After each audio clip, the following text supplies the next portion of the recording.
European కంట్రీస్కి వెళ్ళటం కోసం ఒక కుటుంబం ఎంతో ఆనందంగా ప్రయాణం ఏర్పాట్లు చేసుకుంటుంది.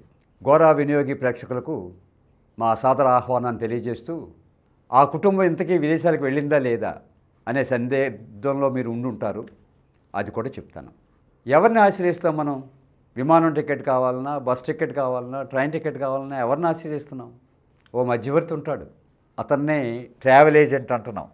ఆ ట్రావెల్ ఏజెంట్స్ మంచివాళ్ళు ఉన్నారు, దుర్మార్గులు ఉన్నారు.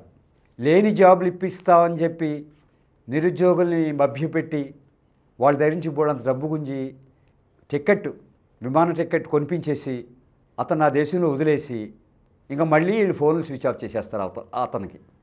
ఇలాంటి దుర్మార్గమైన ఏజెంట్లు కూడా ఉన్నారు.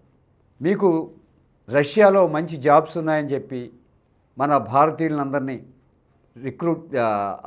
రష్యా వైపుకి, రష్యాలో ఇప్పుడు చాలా అవసరం ఉంది, మీ అవసరం ఉంది, వాళ్ళు చేసే పని వాళ్ళు లేక అక్కడ ఇచ్చేస్తున్నారంటే ఏదో ఒక కమర్షియల్ యాక్టివిటీ ఏదో ఉంటుందనుకుని వీళ్ళు జాబుల కోసం వెళ్ళిపోతారు. ఏ మాల్స్లో చేసుకోవచ్చు, ఇక్కడికంట విదేశాల్లో అయితే ఎక్కువ డబ్బు వస్తుంది కదా, ఏదో ఆశ.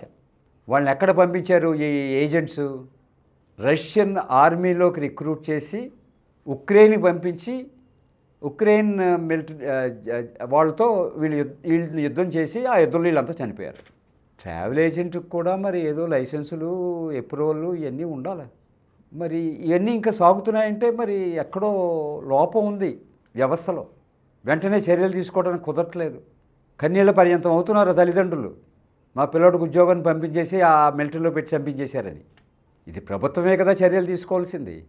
ఇది అంటే తీవ్రమైన విషయాలు కొన్ని చెప్తున్నాను. ఈ కుటుంబం యూరోపియన్ కంట్రీస్కి వెళ్ళటం కోసం ఒక ఏజెంట్ ద్వారా బ్రిటిష్ ఎయిర్వేస్లో టికెట్లు తీసుకుంది. ప్రయాణం చేయవలసిన రోజు వచ్చింది. కుటుంబ సభ్యులతో ఆనందంగా ఆ వినియోగదారుడు ఎయిర్పోర్ట్కి వెళ్ళాడు.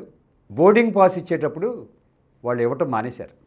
మిమ్మల్ని ఎలా చెయ్యం, ఎందుకంటే ఎవరైతే గతంలో మాకు ఈ యాప్ ద్వారా పేమెంట్ చేశాడో అక్కడ ఏదో ఇబ్బంది వచ్చింది, మళ్ళీ అతనే అదే ఫోన్ నుంచి ఇప్పుడు పేమెంట్ చేశాను అంటున్నాడు, అంచేత ఆ పాతది ఉండిపోయింది కాబట్టి మేము మిమ్మల్ని పైకి వెళ్ళాం.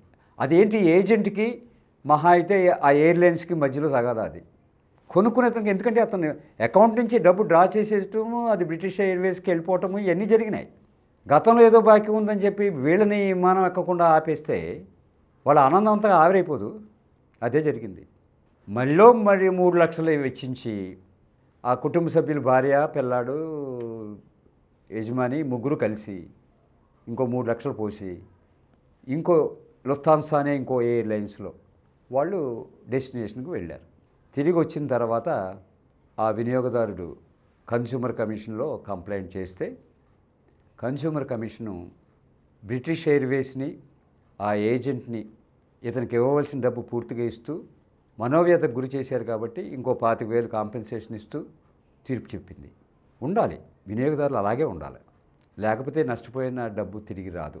ఈ అంశాన్ని విన్నారు కాబట్టి మీ స్నేహితులు ఎవరైనా సరే విదేశాలకు వెళ్తుంటే, బాబు ఇలాంటి మోసాలు జరుగుతున్నాయని చెప్పగా విన్నాము, కొంచెం జాగ్రత్తగా చూసుకో బాబు అని చెప్పి ఒక మాట అన్నారనుకోండి, మేము మీకు చెప్పిన ప్రయోజనం నెరవేరినట్టు భావిస్తాం. మరో ఎపిసోడ్లో కలుసుకుందాం. అంతవరకు సెలవు. ఈ కార్యక్రమం మీకు ఎంతో నచ్చింది కదా. ఇటువంటి మరిన్ని వీడియోల కోసం అనతి కాలంలోనే 20 కోట్లకు పైగా వ్యూస్ సాధించిన సమరం ఛానల్ సమర్పించు సమరం వినియోగి ఛానల్కు సబ్స్క్రైబ్ చేయండి, లైక్ చేయండి, మీ ఫ్రెండ్స్కి షేర్ చేయండి. అలాగే ప్రక్కనున్న గంట సింబల్ని ప్రెస్ చేయడం మర్చిపోకండి.